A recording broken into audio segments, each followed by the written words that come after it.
Hey guys, welcome back. तो ये week जो है काफ़ी ज़्यादा इंपॉर्टेंट होने वाला है क्योंकि इतने सारे जो इवेंट है ना वो कल ट्यूसडे को यहाँ पर होने वाले हैं। And we'll talk about this क्योंकि यहाँ पर जो इवेंट और उसके जो आउटकम आते हैं ना वो पूरी क्रिप्टो इंडस्ट्री में मतलब टर्बुलेंट टाइम भी लेके आ सकता है और अच्छा टाइम भी लेके आ सकता है। तो I am going to talk about कि स्पेसिफिकली यहाँ पर हो क्या रहा है, क्योंकि जब से एसीसी ने यहाँ पर कॉइनबेस और बाइनेंस को लेके जो ये लॉसूट वाला कांड कर दिया है तब से पूरी इंडस्ट्री जो है हिली हुई है। मतलब बहुत अनसर्टिनिटी है कि आगे चीज़ें यहाँ पर होने क्या वाली है। तो विल टॉक अबाउट दैट, आपको मैं आइडिया दूंगा एग्जैक्टली हो क्या रहा है ताकि आप भी प्रिपेयर्ड यहाँ पर रहो।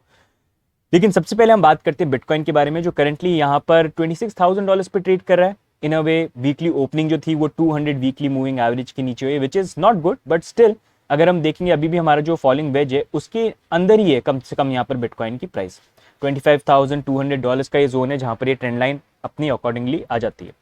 इन अ वे अगर हम फंडिंग रेट को देखते हैं तो फंडिंग रेट थोड़ी सी अब कूल ऑफ कर रही है, जहां पर धीरे धीरे हो सकता है पॉसिबली आने वाले घंटों के अंदर ये नेगेटिव टर्न हो जाए, which can indicate in a way it is good. And थोड़ा सा प्राइस के अंदर आजकल में थोड़ा सा जंप देखने को मिल सकता है जब तक ये न्यूज और इवेंट यहाँ पर नहीं आती है। तो possibly the movement that I will be looking at, अगर आजकल में देखना है तो पॉसिबली अभी 26 पे ट्रेड कर रहे हैं, 20 मे बी 27 तक जो है ना 27,200 जो है मे बी उसके आसपास प्राइस जाने की कोशिश करें। फिर वहां पर डिपेंड करता है कि क्या हम ऊपर ब्रेकआउट करते हैं या फिर वापस नीचे की तरफ आ जाते हैं। तो this can possibly happen, but ये मत सोचना कि एग्जैक्टली ऐसा ही होगा। Sometimes I am wrong as well, but this is something which I feel आने वाले 1-2 दिन में हो सकता है ऐसा मूवमेंट हो। बट मोर इंपॉर्टेंटली अभी जो मैं बात कर रहा हूँ कि अभी जो ये वीक है ना इसमें 13th, मतलब 13th वैसे अनलक्की नंबर माना जाता है, लेकिन 13th को इतनी सारी चीजें होने वाली है, बहुत कुछ होने वाला है। सबसे पहले जो इंपॉर्टेंट चीज यहाँ पर होने वाली है वो ये है कि यूएस के अंदर जो सीपीआई नंबर्स हैं वो यहाँ पर आने वाले, इन्फ्लेशन नंबर्स वो आएंगे शाम को 6 बजे इंडिया टाइम पे। ठीक है, अब इन्फ्लेशन नंबर्स अगर हम देखते हैं 6 बजे यहाँ पर आएंगे, it's going to be important क्योंकि लास्ट टाइम जब इन्फ्लेशन नंबर आए थे सिर्फ 0.1 का डिक्रीज था, जिससे पॉसिबिलिटी ये और बढ़ गई थी कि और इंटरेस्ट रेट को जो है एफओएमसी यहाँ पर इंक्रीज कर सकते हैं आने वाले टाइम पे। तो इस बार भी अगर 0.1 से डिक्रीज हुआ या फिर ज्यादा हो गया, it's not gonna be good. That means और एग्रेसिव रेट हाइक जो है एफओएमसी यहाँ पर दे सकता है। अब ये हो जाएगा, उसके next day 14th of June को अगर आप देखोगे एफओएमसी फिर जो है वो रेट डिसीजन देंगे जो 11:30 PM आईएसटी टाइम पे पता चलेगा। पॉसिबिलिटी यहाँ पर ये कि रेट इंक्रीज जो है वो इंक्रीज हो सकता है 50 बेसिस पॉइंट से।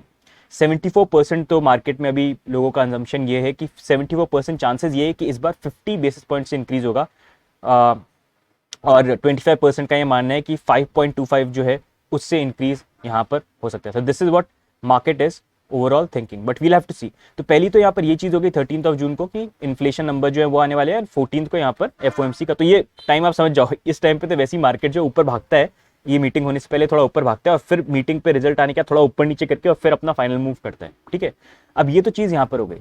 दूसरी चीज यहाँ पर ये होने वाली है कि 13th ऑफ जून को कॉइनबेस ने ना यहाँ पर एसईसी को सू किया था। तो एसईसी को ये बोला था कि भाई हमको रूल दे दो, हमको क्रिप्टो के रूल चाहिए, हमको क्लैरिटी चाहिए, तुम क्लैरिटी दो। तो उसको लेके ना अभी उनको कुछ 7 डेज या कुछ थे जिसको लेके एसईसी को रिप्लाई करना था। तो वो रिप्लाई जो है वो कल यहाँ पर ड्यू होगा 13 को, जहां पर उनको रिस्पॉन्स देना है कि रूल मेकिंग को लेके वो क्या स्टेप यहाँ पर करना चाहते हैं। साथ में अगर आप देखोगे यहाँ पर फाइनेंशियल मतलब यहाँ पर सेनेट के अंदर मतलब फाइनेंशियल सर्विसेज कमेटी जो है उनकी भी यहाँ पर मीटिंग है, जहाँ पर क्रिप्टो से काफी लोग जो हैं वो रिप्रेजेंट करने वाले हैं। बेसिकली यहाँ पर डिस्कशन ये होने वाला है कि डिजिटल एसेट्स को लेके क्लैरिटी, स्टेबल कॉइन्स को लेके क्या वो सिक्योरिटी में आते हैं नहीं आते हैं, क्या रेगुलेशन होने चाहिए। तो ये हेयरिंग भी बहुत इंपॉर्टेंट होगी क्योंकि बाइनेंस और कॉइनबेस को सू जब किया एसईसी ने उसके बाद फर्स्ट टाइम ऐसा होगा कि यहाँ पर ये डिस्कशन हो रहा है। तो यहाँ पर डेफिनेटली बाइनेंस एंड कॉइनबेस को लेकर भी डिस्कशन होंगे। एंड यहाँ पर ये भी बात होगी 67 ऑल्ट कॉइन्स जिनको एसईसी ने यहाँ पर बेसिकली सिक्योरिटीज बोल दिया, जिसमें मैटिक, पॉलीगॉन, सोलाना ये सब के सब आते हैं। तो उसको लेके भी आई थिंक काफी डिस्कशन जो है यहाँ पर हो सकते हैं। तो this will be one thing worth keeping an I on. ये भी होने वाला है 13th को। दूसरी चीज यहाँ पर ये होने वाली है कि 13th को अगर आप देखोगे तो रिपल मतलब क्रिप्टो में पहला जो एसईसी का केस है जो काफी बड़ा चल रहा है, काफी क्रूशियल भी हो सकता है काफी क्रिप्टो प्रोजेक्ट्स के लिए, और स्पेशली 67 ऑल्ट कॉइन्स को जो लेके है वो ये है कि रिपल ने यहाँ पर हिनमैन डॉक्यूमेंट जो है वो मांगे, जहाँ पर हिनमैन जो थे वो पहले प्रीवियसली चेयरमैन थे एसईसी के, और उनका कमेंट था जहाँ पर उन्होंने यहाँ पर इथीरियम जो है, इथीरियम को बोला था कि वो सिक्योरिटी नहीं है। तो अगर इथीरियम सिक्योरिटी नहीं है तो बाकी ऑल्ट कॉइन्स के लिए भी वो एक तरह से चीज बन सकती है जहां पर वो भी ये क्लेम करे कि हम सिक्योरिटी नहीं है। तो वो डॉक्यूमेंट जो है उसको लेके रिपल काफी टाइम से बैटल कर रहा था और वो फाइनली जो है सामने यहाँ पर आ गया, जहां पर उनकी ईमेल डिस्कशन वगैरह सब कुछ सामने आए। तो this will also go public tomorrow. तो उससे भी बहुत ज्यादा इंपॉर्टेंट रहेगा कि उस ईमेल्स में क्या है और कैसे वो यहाँ पर ऑल्ट कॉइन्स को हेल्प कर सकता है और क्या चीज होगी। तो this is going to be very crucial, और हो सकता है कि अगर उसमें ऐसी चीजें निकल के आती हैं जो कहीं ना कहीं ऑल्ट कॉइन्स को भी सेव कर ले, बट वील हैव टू सी क्या होता है। और रिपल और एसईसी के केस के अंदर भी it's going to be very important, so this also comes out tomorrow. साथ में अगर आप देखोगे यहाँ पर एसईसी जो है, SEC event like really aggressive. उन्होंने यहाँ पर कॉइन जब बाइनेंस को सू किया, बाइनेंस को सू करने के बाद उन्होंने यहाँ पर कोर्ट के अंदर ट्यूसडे को, लास्ट ट्यूसडे में ऑर्डर उनके एसेट्स फ्रीज करने के लिए, टेम्पररी हॉल्ट डालने के लिए उनके एसेट्स के ऊपर, ये उन्होंने कोर्ट के अंदर अपील करी। इसका मतलब बेसिकली ये कि वो ये बोल रहे हैं कि बाइनेंस यूएस के जो भी एसेट्स है ना, जितने बैंक अकाउंट है, जितने उनके एसेट्स हैं सारे के सारे, उनको फ्रीज किया जाए, क्योंकि अगर उनको फ्रीज नहीं किया तो पॉसिबिलिटी यहाँ पर हो सकती है कि बाइनेंस जो है वो एविडेंस को हटाने की कोशिश करे। तो ये बहुत ही एग्रेसिव, मतलब एसईसी ने आज तक इतने क्रिप्टो एक्सचेंजेस पे लॉसूट्स वगैरह किए हैं, आज तक कभी इतना एग्रेसिव नहीं गए कि भाई यहाँ पर जो एसेट्स हैं वो फ्रीज करो। तो ये बहुत सीरियस चीज़ है कि मतलब 13 को यहाँ पर जो है उसको लेके डिसीजन आ सकता है कि क्या यहाँ पर कोर्ट जो है वो एक्सेप्ट करते हैं और बोलते हैं कि एसेट्स को फ्रीज करो। क्योंकि जब एसेट फ्रीज की बात आ रही है तो वो बोल रहे हैं कि बाइनेंस मतलब यूएस कस्टमर्स के जहाँ पर भी फंड है उनको फ्रीज किया जाए, बाइनेंस के जो यूएस के बैंक अकाउंट है उनको फ्रीज किया जाए, बाइनेंस के जो यूएस कस्टमर्स के एसेट्स वगैरह उन सारी चीज़ों को लेकर फ्रीज किया जाए। तो ये बहुत ही मतलब बहुत स्ट्रिक्ट एक्शन है। ये कॉइनबेस को लेके नहीं बोला है, ये सिर्फ बाइनेंस को लेके बोला है, क्योंकि एसईसी तो बहुत ही they went really hard against Binance. Coinbase का थोड़ा सा, कॉइनबेस का जो सिनेरियो है ना वो फिर भी थोड़ा पॉजिटिव कहीं ना कहीं बन जाता है, क्योंकि वो एसईसी के साथ इस टाइम से काम कर रहे हैं। तो दे कैन ऑलवेज से, आपने बोला साथ में आके काम करो, हम तो कोशिश कर रहे हैं कि रूल बनाओ, तुमने बनाई नहीं, लॉसूट दे दिया। साथ में उन्होंने अपने पब्लिक लेके गए अपनी कंपनी को, तब एसईसी ने नहीं रोका। अगर प्रॉब्लम थी तो तब रोकना चाहिए था ना, उनकी रिस्पॉन्सिबिलिटी बनती, तब भी नहीं रोका उन्होंने। तो उनका फिर भी एक अपर हैंड बन जाता है। लेकिन बाइनेंस ना रेगुलेटर के साथ यूएस के अंदर इतना कोई एसईसी के साथ डिस्कशन में थे, और साथ में एक थोड़ा सा ये भी हो जाता है कि मतलब because it's not a US company, पहले चाइना में था बाइनेंस, वहां से फिर मूव आउट करा, तो वो लिंक कहीं ना कहीं लोग देखते हैं। तो इस कारण से ना SEC has went really aggressive.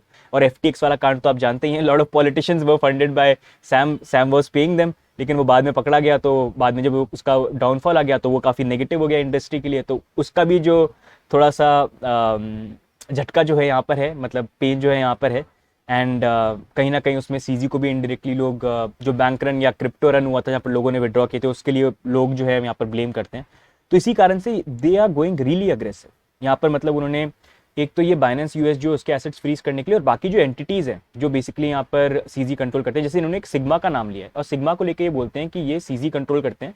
और एक ये मार्केट मेकिंग एंटिटी जो है वो है जिसको सीजी यूज करते हैं वॉश ट्रेडिंग करने के लिए, to manipulate the market and make money. तो दे से कि ही यूजेस दिस बाइनेंस यूएस के मार्केट जो है उसको मैनिपुलेट करने के लिए, ऊपर नीचे करने के लिए। तो ये भी काफी सीरियस एलिगेशन है, जो अगर निकलता है सही तो it's not gonna be good.